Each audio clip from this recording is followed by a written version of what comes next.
Hello မင်္ဂလာပါကျွန်တော်ဒီနေ့ရှုခင်းပချီကားလေးတစ်ခုကိုရေစိမ်းနဲ့အလွယ်တကူဘယ်လိုဆွဲရမလဲဆိုတာပြောပြပေးသွားမှာဖြစ်ပါတယ်ရေစိမ်းမဆွဲခင်ကျွန်တော်တို့ပုံချမ်းအတွက်စာရွက်လေးရဲ့အလယ်မှတ်ကလေးတွေကိုယူမယ်ဒီလိုအလယ်မှတ်မယူချင်ဘူးဆိုရင်ကျွန်တော်တို့ပေတံလေးနဲ့တလက်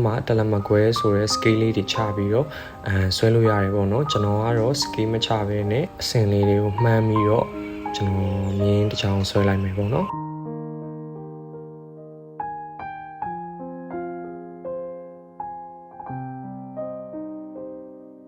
မြင်းလေးတစ်ချောင်းဆွဲပြီးသွားပြီဆိုရင်ကျွန်တော်တို့က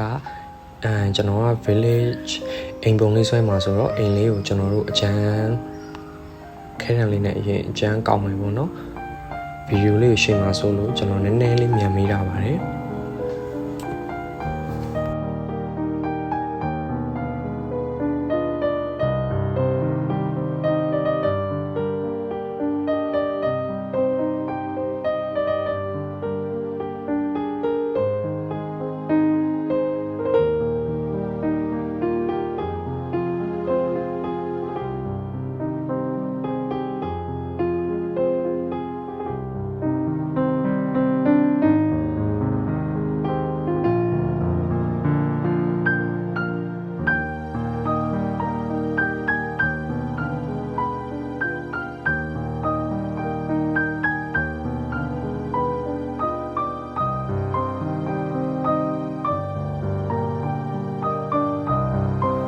ပုံချမ်းဆွဲပြီးသွားပြီဆိုရင်တော့ကျွန်တော်တို့background ဆေးတင်မယ်ပေါ့နော်အခုကျွန်တော်သုံးရတဲ့ဆေးလေးကတော့ Violent ဖြစ်ပါတယ် Sky Blue ဖြစ်ပါတယ်ဒီလို background ဆွဲတဲ့အခါကျရင်ကျွန်တော်တို့ကရေနဲ့ဆေးလေးကိုရေများနဲ့ဆေးပပလေးသုံးမယ်ပေါ့နော်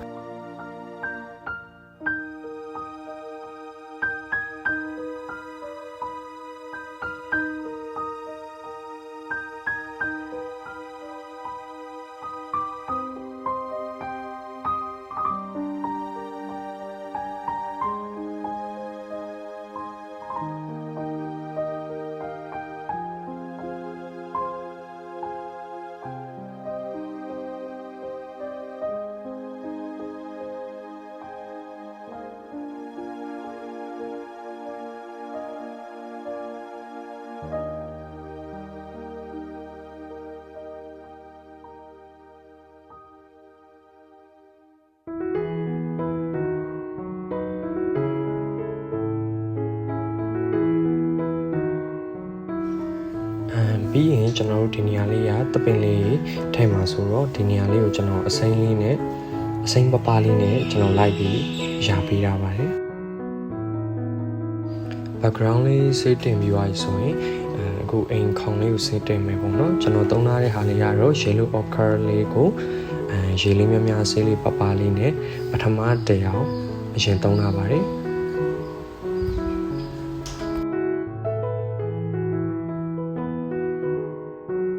ကျွန်တော်တို့ရေစေးဆွဲမယ်ဆိုရင်အောက်ခံတစ်ယောက်ပထမဆုံးအောက်ခံတစ်ယောက်ကိုအရင်ဆွဲပြီးမှနောက်ထပ်second အယောင်ပေါ့နော် second အယောင်ထပ်ပြီးတော့အောက်မှာကကျွန်တော်တို့ရေစေးကအယောင်ပို့ပြီးတော့ထင်မယ်ပေါ့နော်အခုကအိမ်ရဲ့ခေါင်မိုး share လေးတွေကိုကျွန်တော်ထည့်နေတာဖြစ်ပါတယ်share လေးတွေကိုကျွန်တော် ultramarine နဲ့ passion blue နဲ့ကိုပေါင်းပြီးတော့အခုဆွဲနေတာပေါ့နော်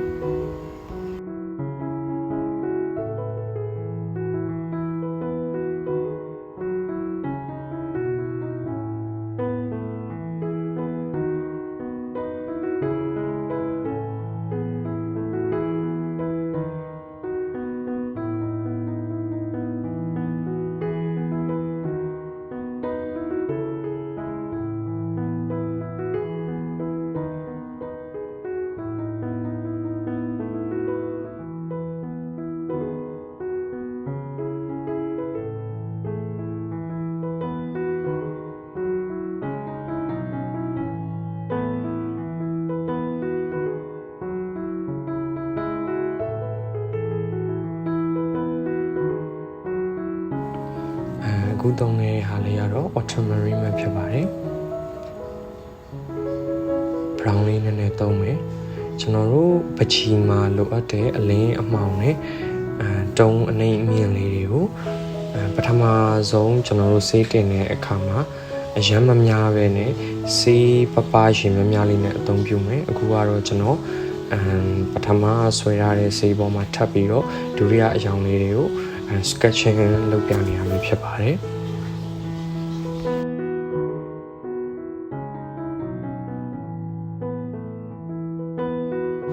ကျွန်တော်တို့ဆွဲနေတဲ့ watercolor sketch မဟုတ်ဘဲနဲ့ realistic တကယ်ဟိုအပြင်မှာဖြစ်နေတဲ့ပုံစံအတိုင်းအသီးဆိုအသီးအပင်ဆိုအပင်လူရဲ့ပုံဆိုပုံဆွဲတဲ့အခါကျရင်ကျွန်တော်တို့ကbrush stroke ကိုအရင်ကယူဆိုင်ရပါတယ်အခုလိုမျိုးကျွန်တော်တို့ဟို free ပေါ့နော် brush ကိုလိုချင်တဲ့အတိုင်းကိုသွားချင်တဲ့အတိုင်း freelance ဆွဲတာထက်ကျွန်တော်တို့ realistic ဆွဲတဲ့အခါကျရင် brush stroke ရဲ့လှုပ်ရှားမှုလေးတွေကိုကျွန်တော်တို့ကဂရုစိုက်ရပါတယ်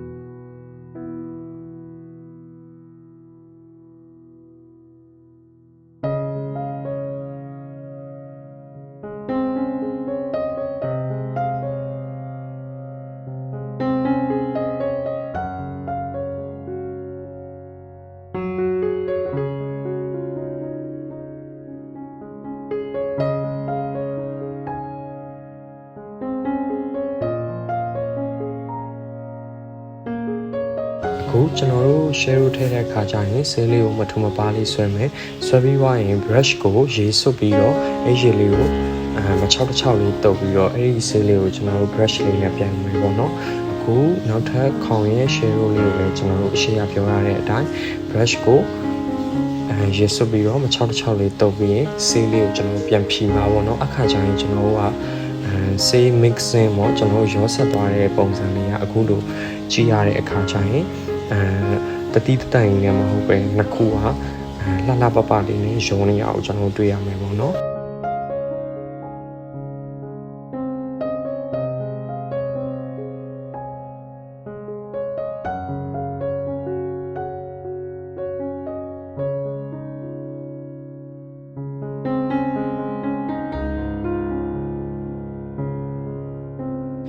လိုအပ်တဲ့ detail လေးတွေဖြည့်ပြီးသွားပြီဆိုရင်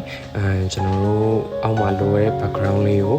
wet tone ပုံစံလေးနဲ့ကျွန်တော်ဆေးဖြည့်မှာပေါ့နော်wet tone dry on wet ကိုကျွန်တော်နောက် video တွေမှာတခြားလေးရှင်းပြပေးပါမယ်ပေါ့နော်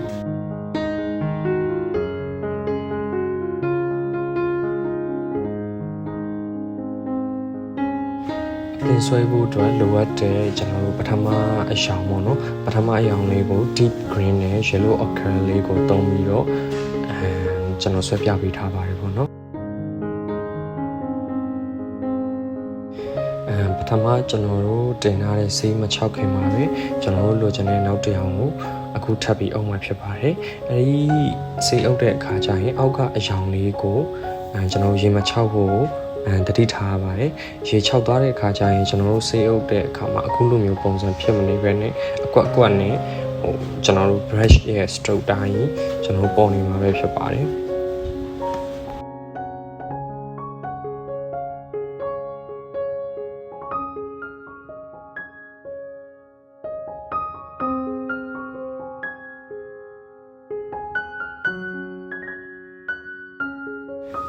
အခုလိုအပ်တဲ့ details လေးတွေကိုဖြည့်ပြီးသွားရင်ကျွန်တော်တို့ brush ကိုရေစွပ်ပြီးမချောက်တစ်ချောက်လေးပြန်တုပ်ပြီးတော့ဆေးလေးတွေကိုကျွန်တော်တို့အပေါ်ကနေအောက်ဆွဲတဲ့ပုံစံအတိုင်းဖြီချပေးရပါတယ်ဒီစင်လေးပြီးသွားရင်ကျွန်တော်တို့အပင်လေးတွေဆွဲမှာပဲဖြစ်ပါတယ်အပင်လေးတွေကိုကျွန်တော် yellow green ရဲ့ viridian ရဲ့ yellow ochre ရဲ့အရောင်၃မျိုးကိုဆက်ပြီးတော့သုံးလာပါတယ်ပေါ့နော်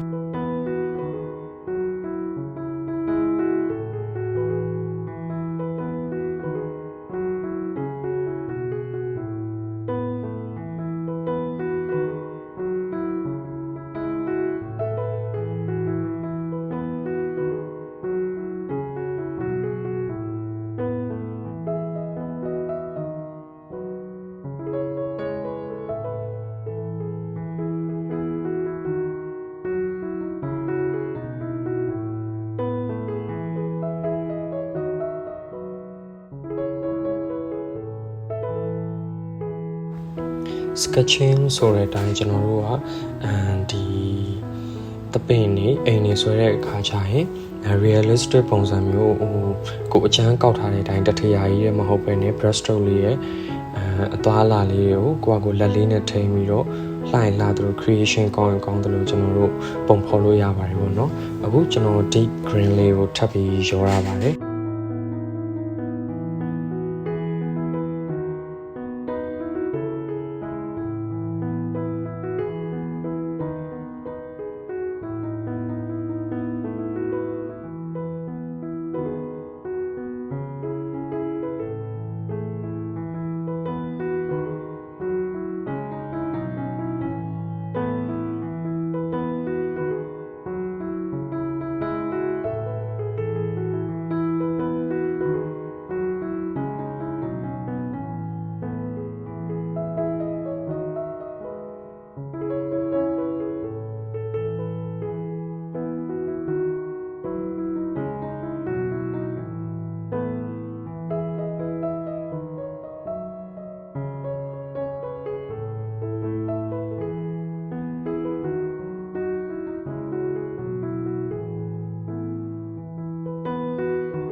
ကိုကကျွန်တော်တို့အိမ်လေးကိုပေါ်သွားအောင်လို့နောက်ထပ်တစ်ရောင်အနောက်မှာထပ်ပြီးတော့ပေါင်းပါပေါ့နော်အခုကလည်းကျွန်တော် deep green နဲ့ yellow ochre နဲ့ကိုရောပြီးတော့အသုံးပြုတာဖြစ်ပါတယ်ဆေးလေးတင်ပြီးတဲ့အခါကျရင် brush ကိုကျွန်တော်တို့မချောက်တစ်ချောက်လေးတုပ်ပြီးတော့ဒီဆေးလေးတွေကိုဘေးပညာကို brush လေးနဲ့ကျွန်တော်အခုဖြန့်ပြတဲ့အတိုင်းပြန်ဖြန့်မှာပဲဖြစ်ပါတယ်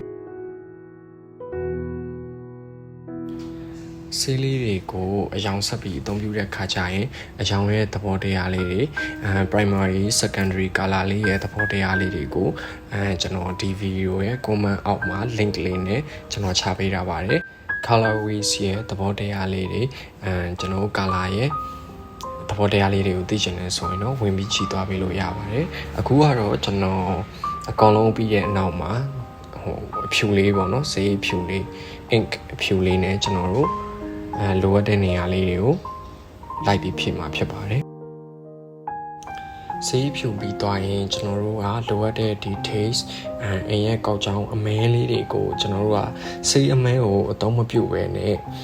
ကျွန်တော်တို့အရောင်၃မျိုးနဲ့အမဲအောင်ဆက်ပြီးတော့details လေးဖြည့်မှာပေါ့နော်ဘာလို့ဆေးမဲကိုဓာတ်ရိုက်အသုံးမပြုပဲအရောင်၃ရောင်ဆက်လဲဆိုရင်ကျွန်တော်တို့အမဲလေးတွေကကာလာနဲ့ရောရှက်သွားတဲ့အခါမျိုးကြရင်သူ့ကိုပြန်ပြီးခွဲထုတ်ဖို့ကကျွန်တော်တို့အရန်ခက်ခဲတယ်အဲ့ဒါကြောင့်အောက်ကဆေးခံအရောင်လေးလေးပေါ်အောင်ကျွန်တော်တို့အပေါ်ကနေ ultramarine ရဲ့ purple ရဲ့ brown ရဲ့ကိုလိုအပ်တဲ့လောက်၃မျိုးကိုဆက်ပြီးတော့အမဲရောင်လေးရှောင်းဆက်သွားမယ်ပေါ့နော်ဆက်ပြီးမှအဲ့ဒီအမဲရောင်လေးနဲ့ကျွန်တော်တို့အခုလိုအပ်တဲ့ details လေးတွေကိုလိုက်ဖြည့်မှာပဲဖြစ်ပါတယ်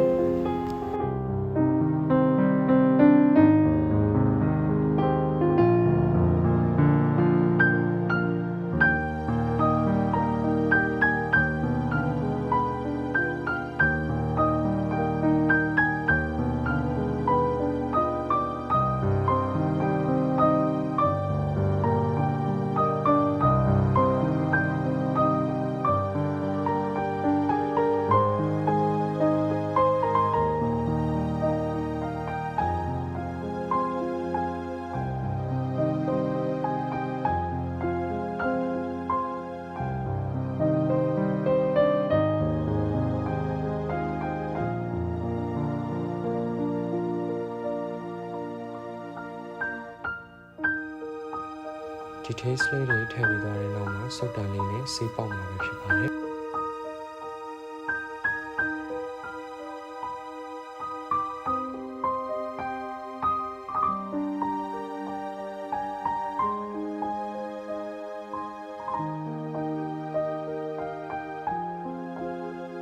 ကျွန်တော်ရဲ့ video လေးကိုအဆုံးထိကြည့်ပေးရတဲ့အတွက်ကျေးဇူးအများကြီးတင်ပါတယ်နောက်ထပ်ကျွန်တော်watercolor နဲ့ပတ်သက်ပြီးတော့ကျွန်တော်တည်ထားတာလေးတွေကိုထပ်ပြီး sharing လုပ်ပေးသွားမှာမို့လို့ ကျွန်တော်ရဲ့ channel လေးကို like and subscribe လုပ်ဖို့မမေ့ကြပါနဲ့ဦးเนาะ